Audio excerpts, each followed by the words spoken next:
சென்னையில் தரமணி, பள்ளிக்கரணை உள்ளிட்ட இடங்களில் சாலைகளை குண்டும் குழியுமாக இருப்பதால் அடிக்கடி விபத்துக்கள் ஏற்படுகின்றன.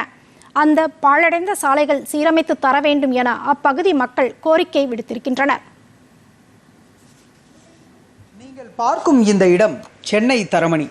மாதக்கணக்கில் இந்த இடத்தில் சாலைகள் குண்டும் குழியுமாக சிதிலமடைந்திருப்பதாக கூறுகின்றனர் இப்பகுதி மக்கள்.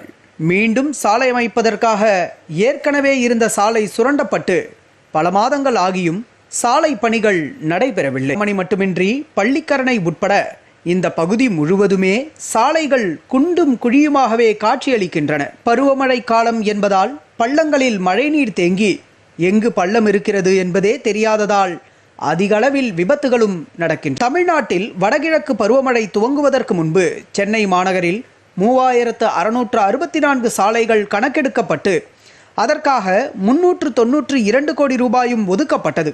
ஆனால் தற்போது வரை பல்வேறு சாலைகள் சீரமைக்கப்படவில்லை என மக்கள் புகார் தெரிவிக்கின்றனர். இது குறித்து பலமுறை மாநகராட்சி அதிகாரிகளிடம் புகார் மனு அளித்தும் எந்த நடவடிக்கையும் எடுக்கவில்லை எனவும் கூறுகின்றனர்.